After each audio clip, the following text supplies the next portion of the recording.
Bismillahirrahmanirrahim. Assalamualaikum warahmatullahi wabarakatuh. Apa kabar anak-anak Umi semuanya yang soleh dan soleha? Semoga kita semua selalu diberkahi dan dilindungi oleh Allah Subhanahu. Oke, hari ini tematik kita ada 3 poin ya yang akan kita pelajari. Yang pertama, macam-macam karya seni rupa teknik tempel. Yang kedua, wawancara. Dan yang ketiga, kenampakan alam Indonesia beserta pemanfaatannya. Macam-macam karya seni rupa teknik tempel. Pertama, kolase, kedua, mozaik, dan ketiga, montase. Yuk kita pelajari lebih lanjut.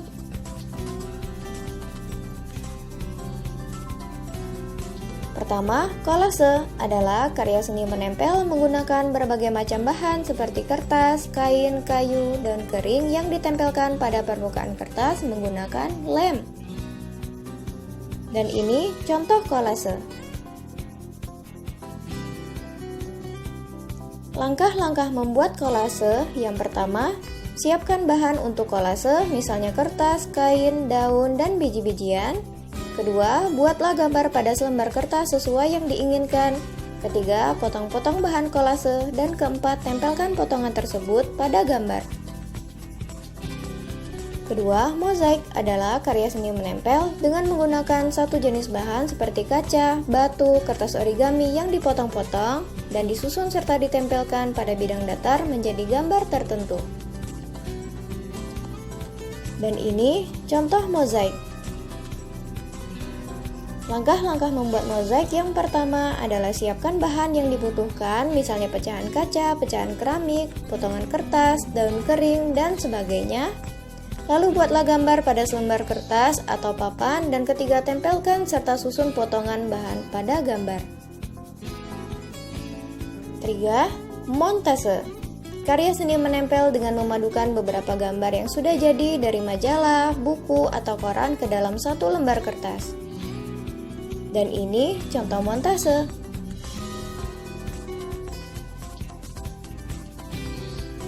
Langkah-langkah membuat montase. Yang pertama, pilihlah gambar dari majalah atau buku sesuai tema yang diinginkan. 2. Guntinglah gambar sesuai bentuknya. 3. Padukan potongan gambar di atas sebuah kertas. 1H meliputi what atau apa, when atau kapan, where atau di mana, who atau siapa, why atau mengapa, dan how atau bagaimana. 5W1H dalam istilah bahasa Indonesia dikenal dengan singkatan adik simbah, yaitu A. Apa, di mana, K. Kapan, si. Siapa, M. Mengapa, dan B. Bagaimana. Berikut adalah uraian perkata tanya. Yang pertama adalah what atau apa, digunakan untuk menanyakan objek, peristiwa, atau arti dari sebuah istilah. Contohnya, apakah makanan pokok penduduk Indonesia? Apa yang mereka lakukan? Apa yang dimaksud dengan gabah? Yang kedua adalah where atau di mana, digunakan untuk menanyakan tempat atau lokasi suatu peristiwa. Contohnya, di mana tanaman padi bisa tumbuh? Di manakah dapat ditemukan sawah teras kering? Di mana para nelayan mencari ikan? Yang ketiga, when atau kapan, digunakan untuk menanyakan waktu terjadinya suatu peristiwa. Contohnya, kapan tanaman padi bisa dipanen? Kapan nelayan memanfaatkan angin darat untuk mencari ikan?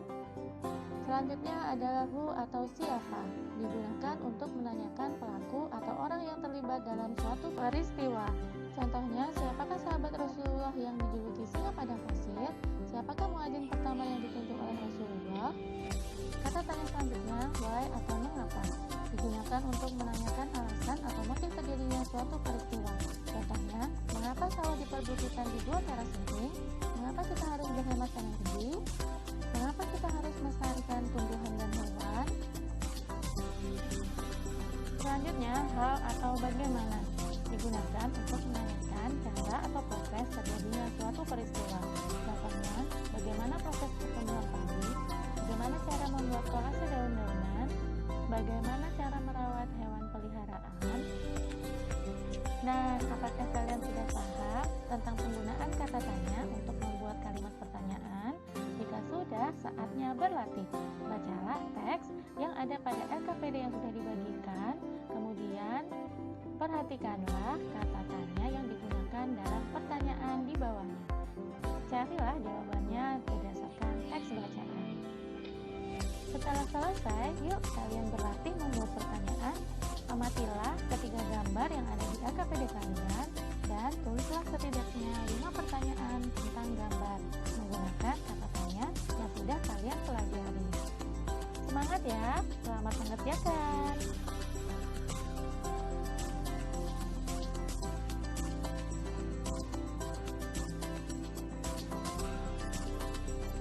Alhamdulillah, mudah kan? Selanjutnya, amatilah gambar berikut. Nasi yang kalian konsumsi setiap hari berasal dari jerih payah para petani yang bekerja keras di sawah untuk menanam padi selama berbulan-bulan.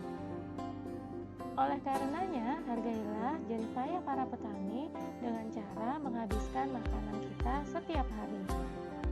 Tidak menyisakan makanan dan tidak membuang makanan adalah perwujudan rasa syukur kita serta menghindari sifat mubazir. Siapa yang mubazir berarti suka syaitan sebagai saudaranya. Seperti yang Allah firmankan dalam Quran surat Al-Isra ayat 26 dan 27, dan janganlah kamu menghambur-hamburkan hartamu secara boros. Sesungguhnya pemboros-pemboros itu adalah saudara-saudaranya setan. Jadi habiskan makanan kalian ya. Setelah kalian bisa membuat kalimat tanya dengan kata tanya, materi selanjutnya adalah wawancara. Apa itu wawancara? Wawancara adalah tanya jawab antara dua pihak, yaitu pewawancara dan narasumber untuk memperoleh data atau informasi. Orang yang diwawancara disebut narasumber, sedangkan orang yang mewawancara disebut pewawancara. Hal apa yang perlu diperhatikan dalam melakukan wawancara? Yang pertama, sebelum wawancara, hal yang harus diperhatikan antara lain membuat janji dan meminta kesediaan narasumber untuk diwawancara. Selanjutnya, menunjukkan kesan yang baik dengan datang sebelum waktu yang telah dijanjikan. Berpakaian sopan, berbicara, dan bersikap santun. Menyiapkan daftar pertanyaan yang sesuai dengan pokok permasalahan yang akan ditanyakan. Berlatih membaca pertanyaan yang telah disusun berdasarkan kalimat tanya, adik rimba atau 5W1H. Selanjutnya, ketika wawancara, hal yang perlu diperhatikan antara lain: yang pertama, memperkenalkan diri sebelum wawancara dan menyampaikan tujuan wawancara. Memulai wawancara dengan pertanyaan yang ringan terkait narasumber untuk membangun suasana. Membawa buku catatan, alat tulis, atau alat perekam lainnya. Mendengarkan pendapat dan informasi dari narasumber dengan seksama. Hindari memotong ucapan dari narasumber dan meminta pengulangan jawaban. Hindari pertanyaan yang berbelit-belit, menyinggung, atau menyudutkan narasumber. Selanjutnya, membuat kesimpulan dari data atau informasi yang telah disampaikan oleh narasumber. Hal yang perlu diperhatikan setelah wawancara antara lain: mohon diri, mengucapkan terima kasih, dan meminta maaf jika selama wawancara ada hal yang kurang berkenan. Saatnya berlatih. Setelah kalian mengetahui teori tentang wawancara, berlatihlah melakukan wawancara dengan ayah atau bunda sebagai narasumber. Pilihlah salah satu topik dan buatlah daftar pertanyaannya. Sampaikan hasil wawancaramu dalam laporan tertulis. Selamat mengerjakan. Setelah belajar bahasa Indonesia, kita beralih ke muatan ilmu pengetahuan sosial dengan KD 3.1, mengidentifikasi karakteristik ruang dan pemanfaatan sumber daya alam untuk kesejahteraan masyarakat dari tingkat kota atau kabupaten sampai tingkat provinsi. Materi yang akan kalian pelajari adalah mengenai bentang alam. Apa itu bentang alam? Bentang alam disebut juga penampakan alam, yaitu pemandangan alam atau daerah dengan aneka ragam bentuk permukaan bumi. Dibedakan menjadi dua, yaitu perairan dan daratan. Perairan adalah bagian permukaan bumi yang tergenang air seperti lautan,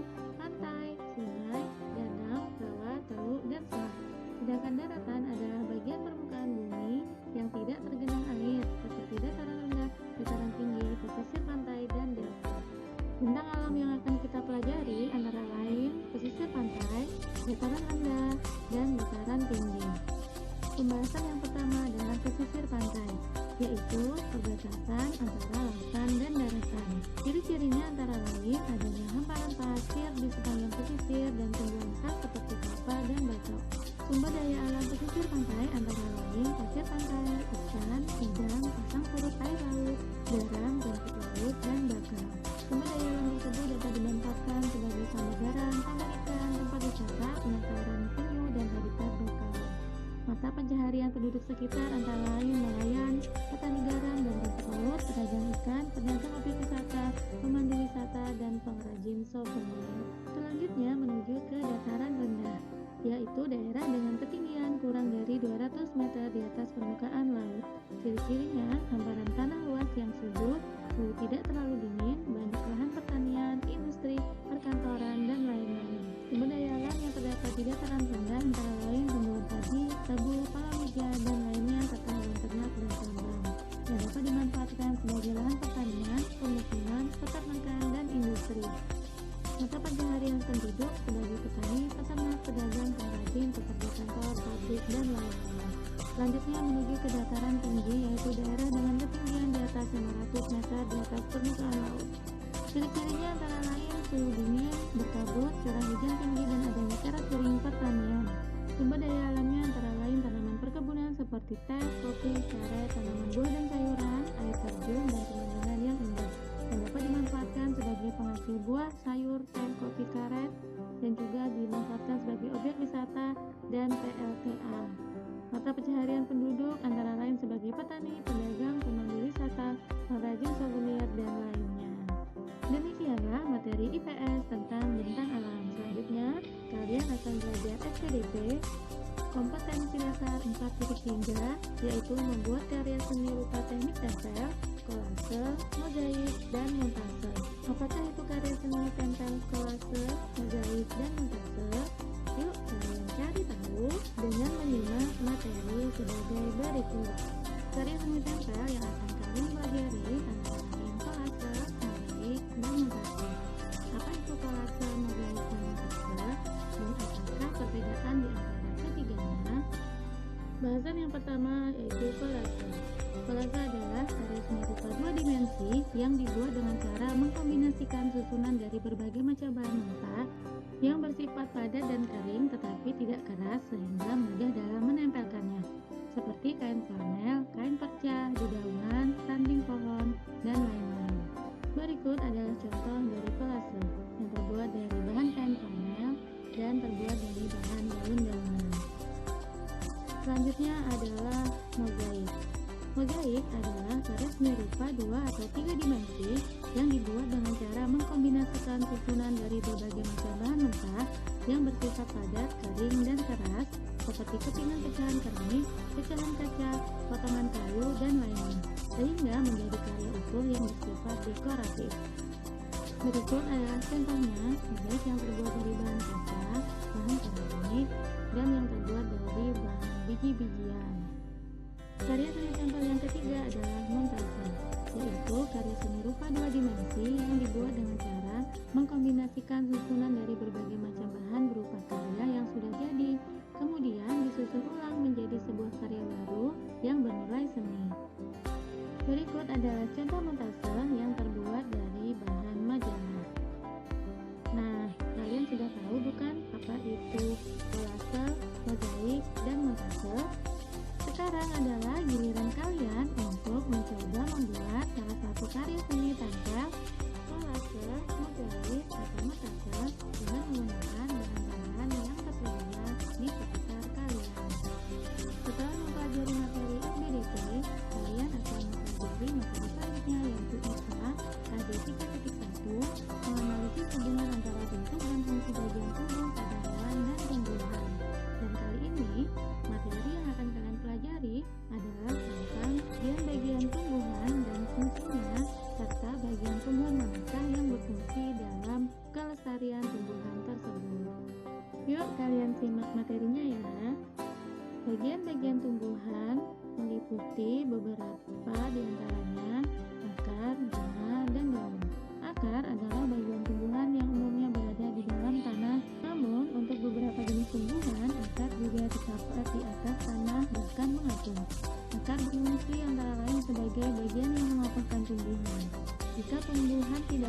akar, tumbuhan akan mudah dicabut, mudah roboh ketika diterpa angin, atau hanya terbawa air ketika turun hujan.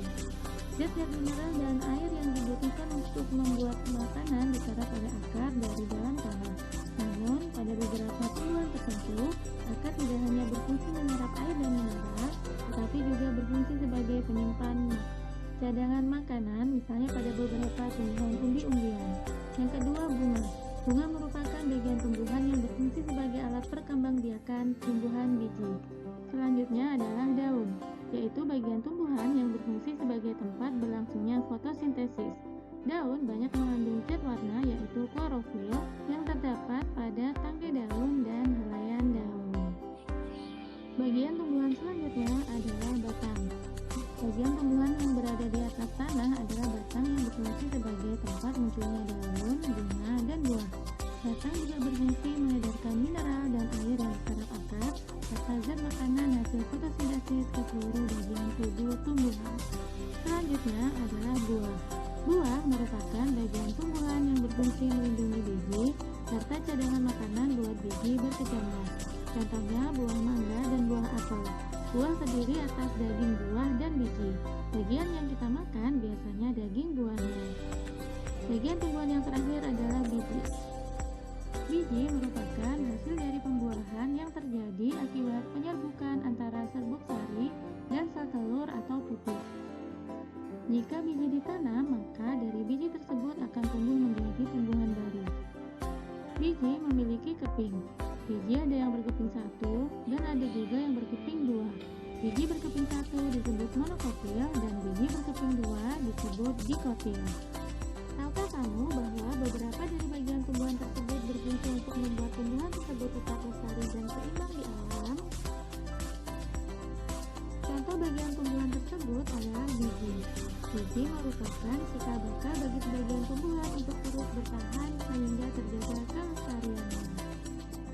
Selain biji, bunga merupakan bagian dari tumbuhan yang berperan dalam kelestarian.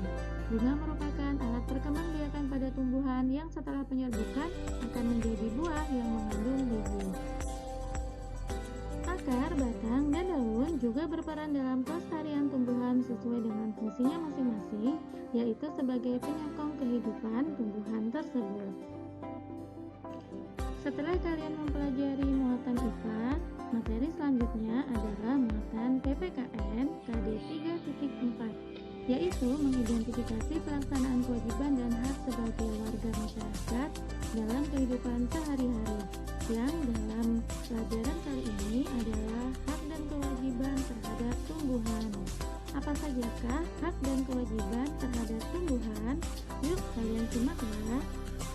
Hak terhadap tumbuhan antara lain memanfaatkan tumbuhan untuk kehidupan dan kesejahteraan, seperti misalnya memanfaatkan tumbuhan untuk bahan makanan, bahan obat-obatan, bahan pembuat perabotan, kertas, dan lain-lain.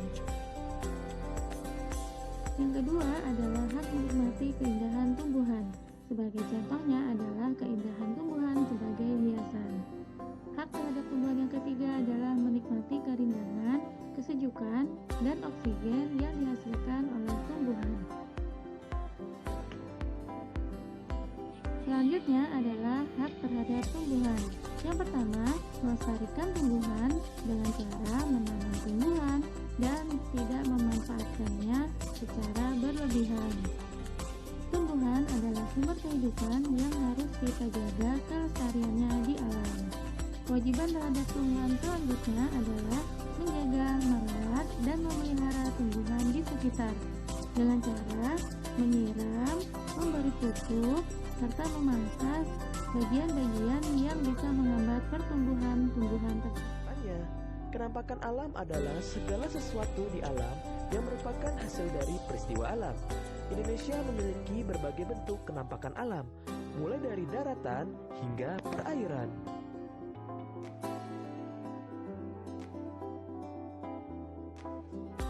Apa saja kenampakan alam yang ada di Indonesia? Ayo, simaklah penjelasan berikut.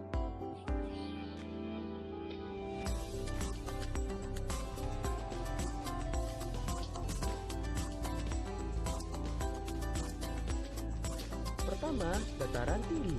Dataran tinggi adalah permukaan bumi yang ketinggiannya lebih dari 200 meter di atas permukaan laut. Dataran tinggi sangat cocok dimanfaatkan sebagai lahan perkebunan, peternakan, tempat rekreasi. Penduduk di dataran tinggi biasanya memiliki mata pencarian sebagai petani dan peternak.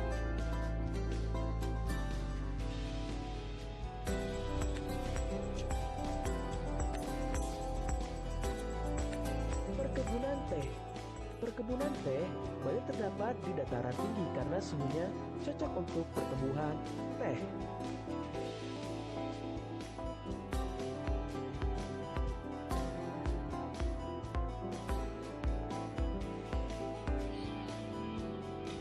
Kedua, dataran rendah. Dataran rendah adalah permukaan bumi dengan ketinggian 0 sampai 200 meter di atas permukaan laut. Lahan pada dataran rendah dimanfaatkan untuk berbagai keperluan seperti pertanian, perkebunan, peternakan, perumahan, dan industri.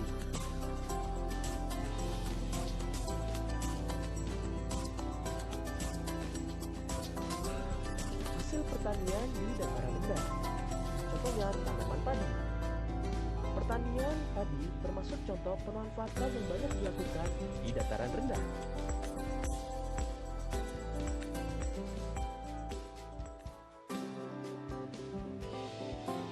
Tanaman tebu.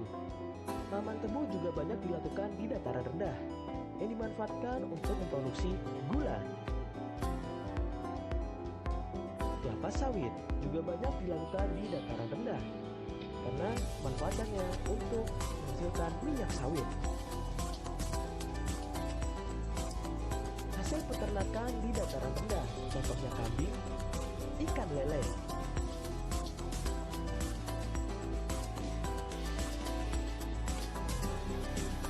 Mata pencarian penduduk di dataran rendah. Pertama, tani. Kedua, peternak. Tiga, pegawai perusahaan. Ketiga, pantai. Pantai adalah daratan yang berbatasan langsung dengan laut. Daerah pantai umumnya landai dan berpasir.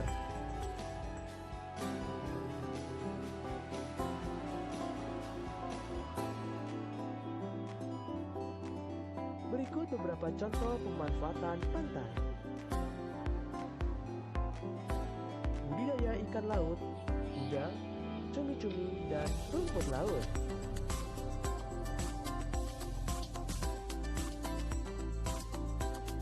Pertanian garam. Tidak sedikit masyarakat yang tinggal di pantai memanfaatkan air laut untuk dijadikan garam. Pelabuhan, tempat berlabuhnya kapal-kapal.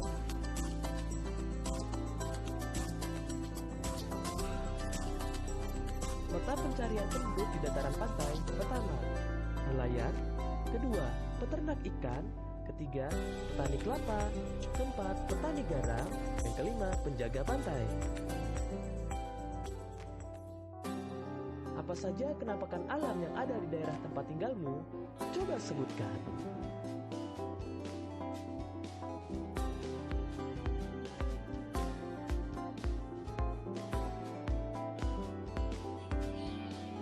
Selanjutnya, ciri-ciri sumber daya alam. Salah satu contoh sumber daya alam adalah tanaman. Tanaman ada yang tumbuh di dataran tinggi, ada juga yang tumbuh dengan baik di dataran rendah.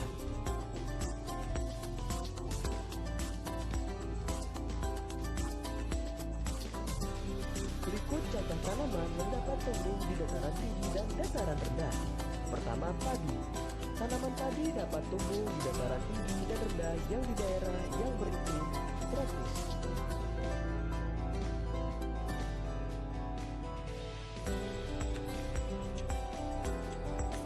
Tanah yang cocok untuk tanaman padi adalah tanah yang mengandung banyak humus dan pengairan yang cukup.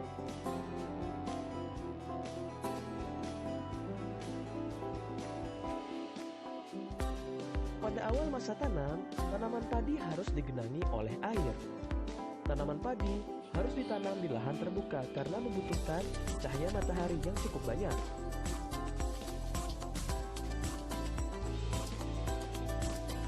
Padi juga dapat ditanam di tanah miring atau lereng. Sawah bertingkat yang terdapat di lereng disebut sengkedan atau terasering. Kedua, teh. Tanaman teh tumbuh di daerah tropis dan subtropis dengan curah hujan yang cukup tinggi.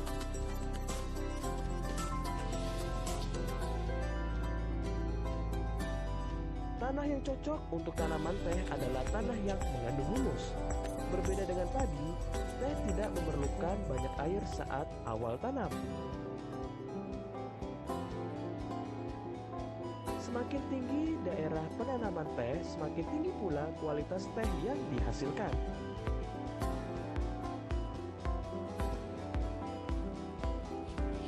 Perhatikan bahan makanan berikut. Menurutmu, di manakah lingkungan yang tepat untuk membudidayakan bahan makanan tersebut? Persebaran flora dan fauna di Indonesia. Apa sih yang dimaksud flora dan fauna? Flora adalah berbagai macam tumbuhan.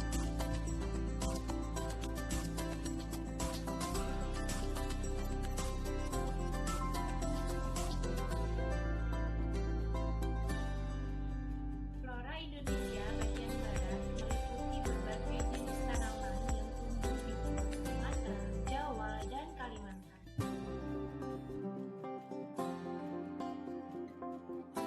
Di daerah ini juga terdapat hutan hujan tropis